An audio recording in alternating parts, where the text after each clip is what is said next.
Good morning students. आज हम लोग पढ़ेंगे पास पास की स्तंभ आकृति। ठीक है, तो इसके पहले हमने क्या पढ़ा था कि स्तंभ आकृति पढ़े थे कल। अब आज हम पढ़ेंगे पास पास की स्तंभ आकृति।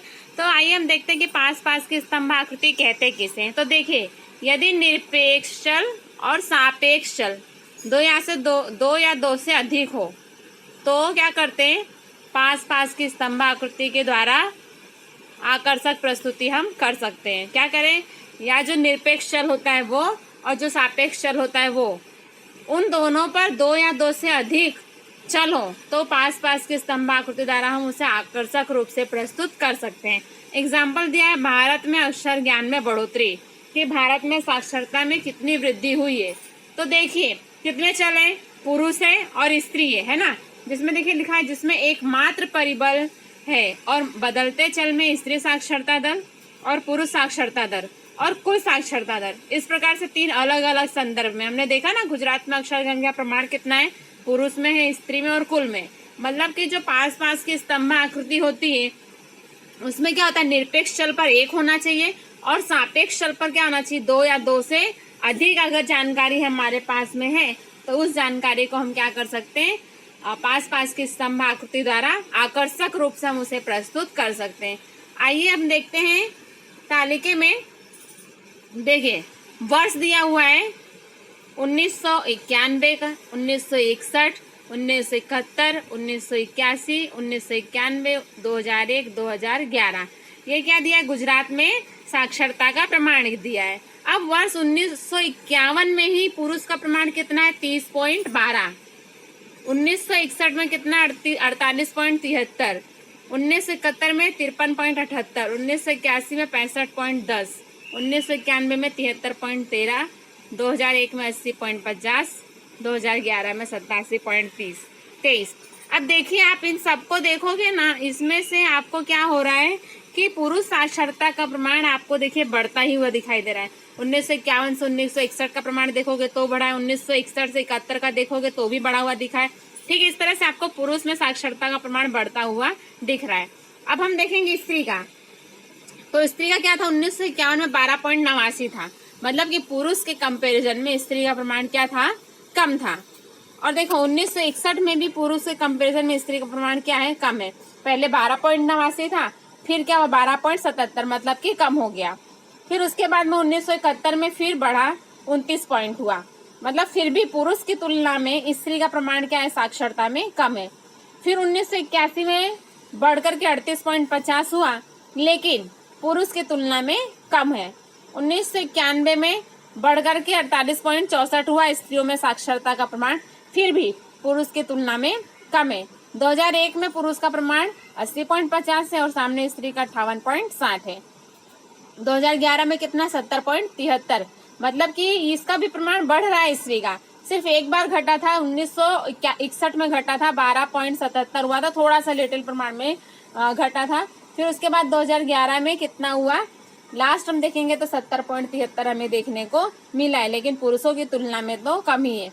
अब कुल देखोगे तो कुल कितना है, ऑल ओवर गुजरात में पुरुष स्त्री सबका मिला करके कितना है, 21.9 है।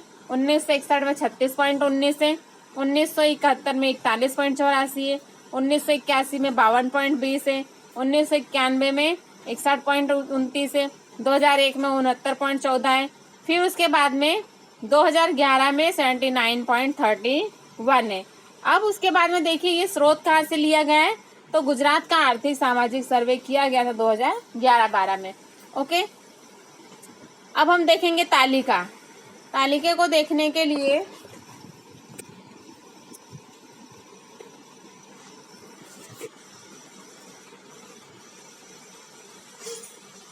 देखिए, आई होप कि आप सभी लोगों को ये आलेख बहुत ही अच्छी तरीके से दिख रहा होगा।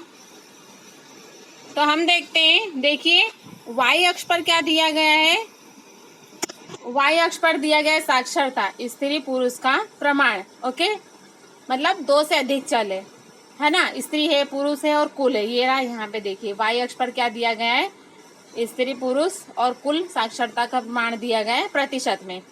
उसके बाद में आप यहाँ देखोगे वर्ष, एक्स अक्ष पर, ये देखो एक्स अक्ष यहाँ पे है और एक्स अक्ष पर क्या दिया है, वर्ष दिया गया है, दिया हुआ है ना।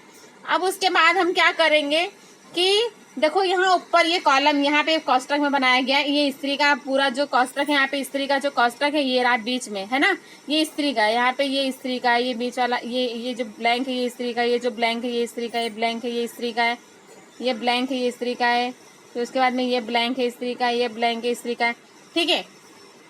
तो इस तरह से क्या है कि यहाँ सिंबल बताया गया है कोष्टक में, जैसा कि आप लोगों ने 11th में डायग्राम बनाना सीख चुके हो, सॉरी 11th में तो अभी आप लोग हो ही, लेकिन अभी जो आपका इसके पहले वीडियो बताया गया उसमें भी आप लोगों का डायग्राम बनाना तो आया ही है। तो अब हमें क्या करना है कि इस तरह से पहले हमें दर्शा देना है कि कौन सा कोष्टक किसका है। तो स्त्री का ऐसा है, पुरुष का ऊपर में ऐसा कोष्टक वाला है, फिर देखो नीचे कुल वाला कैसा है, थोड़ा ऐसे क्रॉस लाइन है। ओके, ये 3 चीज आपको ध्यान में आ गई। अब क्या करना है आपको कि देखना है कि साक्षरता का प्रमाण कितना है। आप लोग कॉलम में देखोगे, देखो यहाँ 1 मिनट, आप लोग यहाँ कॉलम में देखो 1951 में पुरुष का प्रमाण कितना था 30.17 और स्त्री का 12.89। तो देखो 30 पॉइंट स्त्री पुरुष का कितना है 30.17 समथिंग है और स्त्री का 12 पॉइंट समथिंग है, और कुल कितना है आप देखो, कुल ये रहा 21.9। तो यहाँ पे देखो 20 के बाद में ये 21 थोड़ा ऊपर लिया गया 21.9। तो इस तरह से आपको क्या करना है, पुरुष का, स्त्री का और कुल का दर्शाना है। फिर उसके बाद में आपको क्या करना है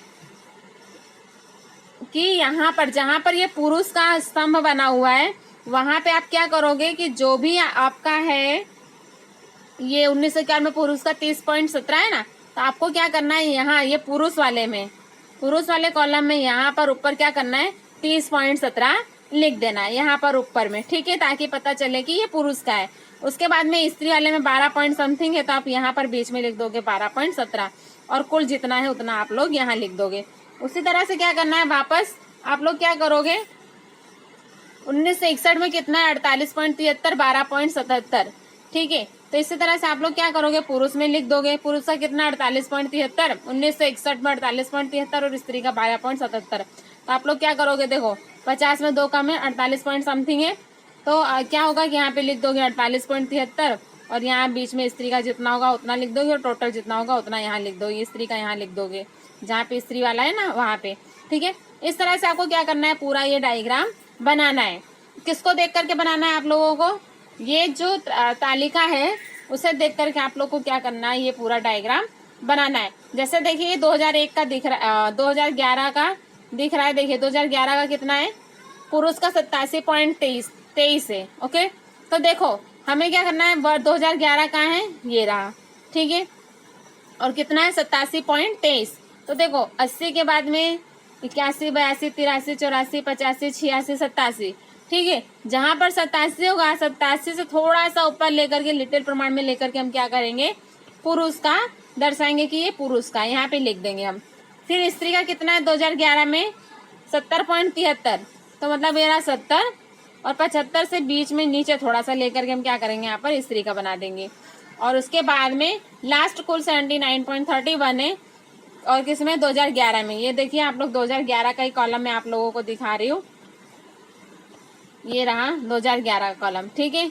तो 2011 में कितना है 79.31, तो आप लोग क्या करोगे, ये 79.31 है मतलब कि 80 से थोड़ा सा कम है, तो यहाँ पे आप क्या करोगे कुल लिख दोगे यहाँ पे। ओके, इस तरह से आपको क्या करना है, पूरा लिख देना है। उसके बाद में आप क्या करोगे कि यहाँ पर नीचे लिखोगे विश्लेषण, क्या लिखोगे, विश्लेषण, और विश्लेषण में आप लोग लिखोगे कि वर्ष 1991 में पुरुष का प्रमाण कितना था, स्त्री का प्रमाण कितना था और कुल कितना था। फिर बढ़कर के 1961 में पुरुष का कितना हुआ, वो आप लोग क्या करोगे, तालिके में देख करके लिखोगे कि वर्ष 1951 में पुरुष का प्रमाण साक्षरता में इतना था और स्त्री का इतना था और कुल इतना था, ठीक है। वो लिखने के बाद में फिर आप दूसरे नंबर पे लिखोगे या दूसरा एरो बना करके या स्टार बना के आप लिखोगे कि फिर 1951 में से बढ़कर के 1961 में पुरुष का प्रमाण भी बढ़ा और स्त्री का भी प्रमाण बढ़ा, और बढ़ के कितना हुआ वो आपको लिखना है। इस तरह से पूरे डायग्राम को आपको ध्यान में रखते हुए लिखना है। तो आप लोगों को क्या करना है कि बस ये इतना ही आज का है कि 5 की स्तंभाकृति के अर्थ, और ये पूरा तालिका बना के, तालिके के साथ में ये पूरा डायग्राम बना के आप लोग को क्या करना है इसका विश्लेषण लिख करके मुझे मेरे नंबर पर सेंड करना है। ओके, धन्यवाद।